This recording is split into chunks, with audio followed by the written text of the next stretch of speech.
जयपुर के राजा भानु प्रताप के यहाँ शाही परिवार में उनकी पुत्री भानुमति का 18वां जन्मदिन की तैयारी बड़े जोर शोर से चल रही थी।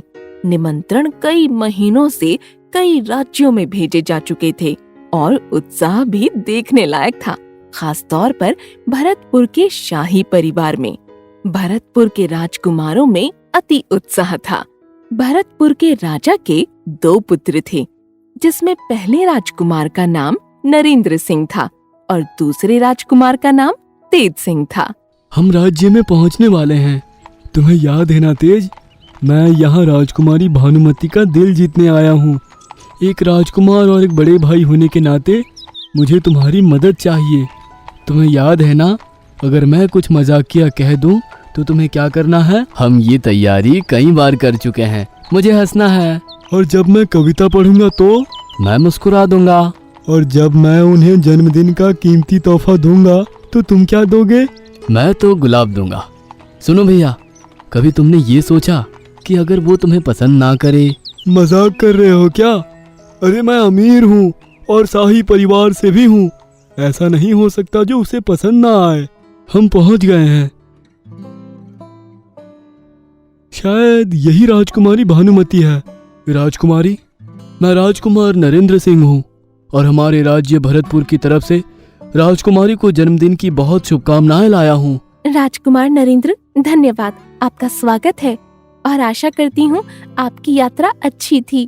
तेज, तुम हमारे घोड़े का ध्यान रखना और पानी भी पिला देना। हाँ हाँ भैया। ये कौन है? मैं राजकुमार तेज सिंह हूँ। राजकुमारी भानुमति, आपकी सुंदरता के बारे में बहुत सुना था, लेकिन आपको देखकर लगा आप वास्तव में बहुत सुंदर हैं। क्षमा करना राजकुमारी, मेरा छोटा भाई थोड़ा अभिमानी हो जाता है। क्षमा मांगने की कोई जरूरत नहीं है। मेरे जन्मदिन पर आप दोनों का स्वागत है। शाही परिवार ने जन्मदिन बड़े ही धूमधाम से मनाया। सभी मेहमानों ने शाही दावत का मजा लिया। दोनों राजकुमार बहुत खुश थे, लेकिन राजकुमार तेज कुछ ज्यादा प्रसन्न नजर आ रहे थे। वे भानुमति की ओर आकर्षित हो रहे थे।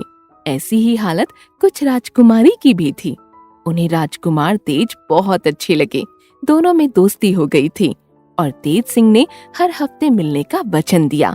उसके बाद वे हर हफ्ते राजकुमारी से मिलने आने लगे। ऐसे ही समय गुजरने लगा। राजकुमार और राजकुमारी की प्रेम कहानी और भी फलने फूलने लगी। फिर एक दिन भानुमति का पैगाम आया। राजकुमार, महाराज भानु प्रताप नहीं रहे। अरे, ये क्या हुआ? महाराज भानु प्रताप के देहांत के बाद भानुमति ने ना चाहते हुए भी 19 वर्ष की उम्र में जयपुर की रानी बनने का फैसला किया। जैसे ही भानुमति ने राज्य का कार्यभार संभाला, वो तेज सिंह से सलाह लेने लगी और तेज सिंह भी उसकी मदद करता था। और फिर एक दिन तेज सिंह भानुमति से मिलने आए। रानी जी, राजकुमार तेज मिलने आए हैं। उन्हें अंदर भेज दो। तेज, हमें बहुत खुशी हुई आपको यहाँ देखकर। राज्य के कुछ मसले हैं जिसके बारे में तुमसे सलाह मशवरा करना चाहता हूँ। हम जलपान का प्रबंध करते हैं। ओह तेज, तुम्हें मैंने कितना याद किया। मैंने भी तुम्हें बहुत याद किया भानु। मैंने सुना है कि तुम अपने राज्य का कार्यभार बहुत अच्छे से संभाल रही हो।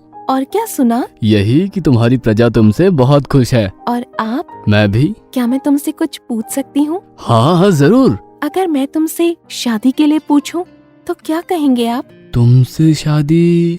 क्या मैं एक रानी का हाथ मांग सकता हूँ? ये इतना आसान नहीं है। क्या मैं इसके बारे में सोच सकता हूँ? हाँ, जिंदगी भर सोच सकते हो। तुम्हें बुरा तो नहीं लगा? तो मैं ना समझूं? अरे नहीं, मेरी तुम हाँ समझो। जिस दिन भानुमति का तेज से विवाह हुआ, उस दिन समस्त राज्य खुशी में डूबा हुआ था। कई राज्यों से मेहमानों का तांता लगा हुआ था। हर तरफ खुशियां ही खुशियां थीं। प्रजा बहुत खुश नजर आ रही थी। नव विवाहित जोड़े को सबने खूब बधाइयां दी। जहाँ तक उन दोनों का सवाल था, वो दोनों अपनी निजी जिंदगी में बहुत खुश थे और अपने राज्य को बड़े ही अच्छे से संभाल रहे थे। भानु, तुम कितना कार्य करती हो, आराम भी जरूरी है। शाही कार्य भी तो करना पड़ेगा। भानु, तुम मेरा ध्यान नहीं रखती हो। मैं तुम्हारी ही यादों में खोया रहता हूँ। अच्छा, तुम्हें खुशखबरी सुनानी है। मैं माँ बनने वाली हूँ। ओ भानु, मैं आज बहुत खुश हूँ। दोनों ही माँ बाप का कर्तव्य बड़े ही अच्छे से निभा रहे थे और वो दिन दूर नहीं था जब कुछ और बच्चों की किलकारी राजमहल में सुनाई दे। उनके 5 बच्चे हो गए थे। जैसे जैसे बच्चे बड़े होते जा रहे थे, भानुमति के लिए राज्य संभालना मुश्किल होता जा रहा था। तेज, आज क्या पहनूं, लाल या सफेद? मेरे ख्याल से लाल पहन लो, तुम पर ये दोनों रंग अच्छे लगते हैं। तेज, तुम्हारे बगैर मैं क्या करती? तुम बहुत साहसी और समझदार हो। मेरा तो ये मानना है कि तुम सब कुछ संभाल लोगी। पर मुझे नहीं लगता कि मैं तुम्हारे बगैर कुछ कर पाती। तुम्हारे बिना मैं कुछ भी नहीं हूँ। अच्छा ठीक है, तुम थोड़ा प्रजा का भी ध्यान रखो। इस समय प्रजा को तुम्हारी जरूरत है। कहीं तुम्हारे कहने का ये मतलब तो नहीं कि मैं अपने कर्तव्य से पीछे हट रही हूँ? भानु, मुझसे जितना बन पड़ेगा मैं करूँगा, लेकिन इस राज्य को तुम्हारी जरूरत है। बहुत हुआ, मैं जैसी थी आज भी वैसी ही हूँ। अपने राज्य के लिए वफादार हूँ। कहीं तुम अपने को शासक तो नहीं समझ बैठे? इतना भी अहंकार मत करो। रानी भानुमति के आधिकारिक कार्यों में अपने पति के ऊपर निर्भरता के कारण अक्सर बहस हो जाती थी, लेकिन एक दूसरे का गहरा प्रेम उनके मतभेदों को दूर कर देता था। उनका ये प्रेम बढ़ता रहा, अपने परिवार और राज्य को ये साबित करते हुए कि कर्तव्य और प्रेम एक साथ निभाया जा सकता है। तेज, मुझे लगता है इस बार हम और बच्चे मेरे जन्मदिन पर भरतपुर चलते हैं। बच्चों को अच्छा लगेगा। हाँ, मुझे भी लगता है। मुझे तुम्हारी तबीयत ठीक नहीं लग रही है। क्या तुम बीमार हो? हाँ, थोड़ा सा। मुझे भी लगता है मुझे आराम करना चाहिए। ठीक है, तो तुम आराम कर लो। जैसे जैसे भानुमति का जन्मदिन नजदीक आने लगा, तेज की तबीयत ज्यादा बिगड़ने लगी। तेज, मुझे छोड़कर मत जाना। मैं तुम्हारे बगैर जी नहीं पाऊंगी। मैं तुम्हारे साथ हमेशा रहूंगा। नहीं तेज, तेज। तेज अपने परिवार के साथ घिरा हुआ था जब उसने अपनी आखिरी सांस ली। सारे राज्य में मातम छा गया। तेज के सम्मान में सारी प्रजा उपस्थित थी।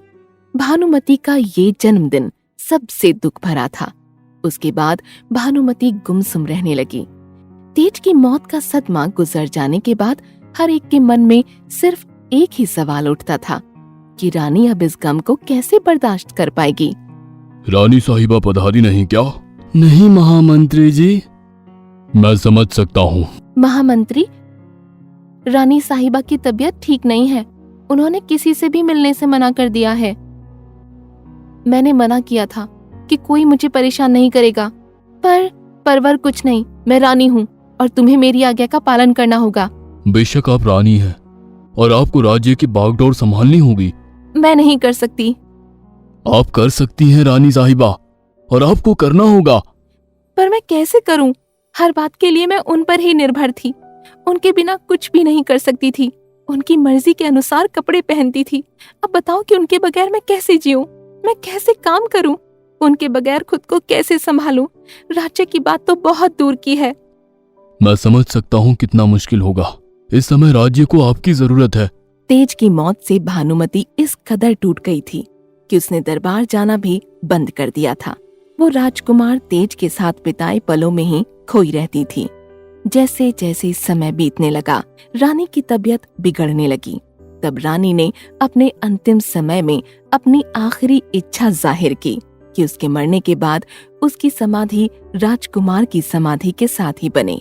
रानी के मरने के उपरांत उनका बड़ा बेटा राजगद्दी पर बैठा।